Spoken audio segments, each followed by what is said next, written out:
Assalamualaikum warahmatullahi wabarakatuh.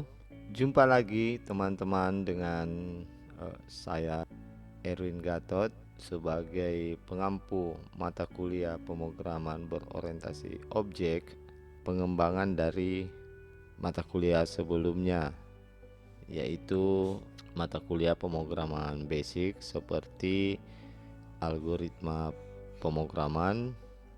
Sebagai pengantar pada mata kuliah pemrograman berorientasi objek, sebelum kita membahas apa itu pemrograman berorientasi objek, saya ingin memberikan pengantar dulu tentang bahasa pemrograman yang sebelumnya teman-teman sudah tahu ya, seperti pemrograman prosedural. Sebagaimana kita ketahui bahwa pemrograman prosedural itu adalah dilakukan dengan memberikan serangkaian perintah yang berurutan. Paradigma pemrograman prosedural ini didasari oleh konsep mesin von Neumann. Ya, jadi sekelompok tempat penyimpanan atau memori yang dibedakan menjadi memori instruksi dan memori data. Nah, di sini poinnya, yaitu pemrograman prosedural itu membedakan antara memori instruksi dan memori data, di mana masing-masing memori tersebut dapat diberi nama dan nilai. Selanjutnya, instruksi akan dieksekusi satu persatu secara sekuensial oleh sebuah proses tunggal. Nah, makanya di mata kuliah sebelumnya itu, di mata kuliah pemrograman basic itu dibagi dua. Pertama, teman-teman ketemu di semester awal itu algoritma pemrograman, dan dilanjutkan dengan struktur data di semester berikutnya, merupakan kesatuan dari pemrograman prosedural. Kalau di semester 1 dan semester 2 itu kita belajar paradigma pemrograman prosedural dengan menggunakan bahasa pemrograman C atau C++ itu yang mendukung kegiatan pemrograman prosedural. Masih ada beberapa bahasa pemrograman lain yang juga basis pemrograman prosedural. Bahasa-bahasa pemrograman tersebut yang berbasis prosedural seperti ada COBOL, BASIC, Pascal, Fortran, termasuk C dan C++. Namun dalam perkembangannya C++ itu juga sudah berorientasi objek. Pada pemrograman prosedural, program itu dibedakan antara bagian data dengan bagian instruksi, di mana bagian instruksi sendiri terdiri atas runtunan atau sequence instruksi yang dilaksanakan satu persatu secara berurutan oleh pemroses. Alur pelaksanaan instruksi tersebut dapat berubah karena adanya percabangan atau kondisi. Data yang disimpan di dalam memori dimanipulasi oleh instruksi secara beruntun. Inilah yang disebut dengan prosedural.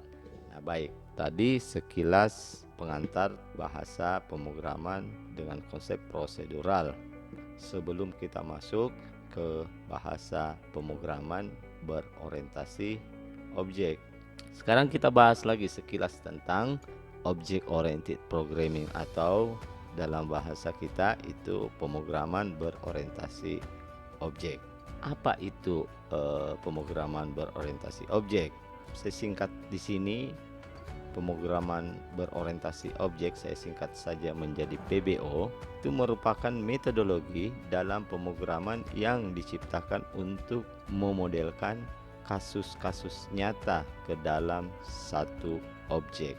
Ilustrasinya, coba bayangkan seorang pelukis yang menggambarkan satu benda, atau katakanlah buah ya, buah apa ya, buah apel di atas kanvas. Gambar apel tersebut merupakan model dari buah apel yang sesungguhnya. Nah, tentu buah apel ini memiliki sifat-sifatnya ya sifat apel tadi, seperti bentuknya yang bulat dan warna merah atau hijau, Yang pasti di atas kanvas tersebut itu menggambarkan buah apel yang kita kenal.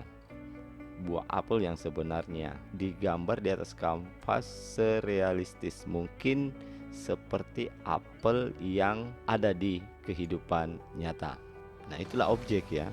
Apel tersebut adalah objek. Di pemrograman berorientasi objek, apabila programmernya sudah mendeklarasikan sebuah objek, maka objek tersebut harus memiliki sifat-sifat yang dimiliki oleh objek yang akan kita buat di program tadi. Contoh, kita mendeklarasikan sebuah objek, misalnya mobil, maka objek yang ada di objek yang sudah kita deklarasikan ini harus memiliki sifat-sifat yang dimiliki oleh mobil. Seperti inilah yang disebut dengan metode pemrograman berorientasi objek. Jadi bisa apa saja, seperti objeknya manusia, maka sifat-sifat yang kita buat di program tersebut haruslah mewakili sifat-sifat manusia, ya. Seperti itu. Kalau objek tersebut kita deklarasikan adalah meja, maka sifat-sifat meja harus ada di program tersebut. Nah, itu basic dari atau metode dasar dari apa yang dinamakan pemrograman berorientasi objek. Baiklah teman-teman, kita lanjut ya. Pertanyaannya sekarang adalah apa itu objek? Di sini kita sudah masuk apa itu objek. Secara spesifik ya, objek bisa kita gambarkan sebagai suatu paket kumpulan data dan metode atau perilaku. Nah, data di sini dapat diartikan sebagai suatu yang menentukan karakteristik sebuah objek, sedangkan metode sendiri diartikan sebagai action atau aksi terhadap data tersebut. Contoh, kembali kita ambil objek manusia. Objek manusia ini memiliki data pastinya ya, data-data sebagai manusia, seperti tinggi badannya, berat badannya, warna kulitnya, bentuk matanya, seterusnya dan seterusnya. Sedangkan metodenya atau perilakunya ya harus perilaku yang mewakili atau yang dimiliki oleh manusia. Bagaimana ciri-ciri atau perilaku dari manusia tersebut, seperti cara jalannya, cara berbicaranya, lain-lainnya dan lainnya yang memang menandakan bahwa itu adalah perilaku-perilaku manusia. Nah, dalam pemrograman, data-data di dalam objek akan direpresentasikan dengan variabel, sedangkan perilaku dengan prosedur atau fungsi yang kemudian akan disebut dengan metode. Objek, data, metode. Data berupa variabel atau konstanta, sementara metode berupa prosedur atau function atau fungsi ya.